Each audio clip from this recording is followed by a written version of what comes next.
জুলাই জাগরণ নব উদ্যমে বিনির্মাণ প্রতিবাদে গণ অভ্যুত্থানের মাধ্যমে ফথে গণভবনের বর্ষপূর্তি উপলক্ষে এক বর্ণাঢ্য র্যালি আয়োজন করে কুমিল্লা মহানগর ছাত্র শিবির।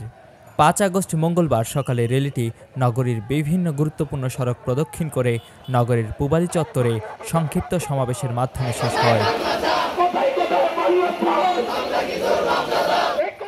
এতে প্রধান অতিথি ছিলেন শিবিরের কেন্দ্রীয় দাওয়া সম্পাদক মোজাফফর হোসেন।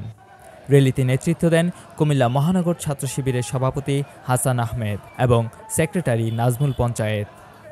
এছাড়াও উপস্থিত ছিলেন মহানগরের সাংগঠনিক নেতা আকিব আবদুল্লাহ, ভিক্টোরিয়া কলেজ শাখা ছাত্র শিবিরের সভাপতি মনির হোসেন সহ সংগঠনের অন্যান্য নেতৃবৃন্দ। কুমিল্লার কাগজ, নিউজ ডেস্ক।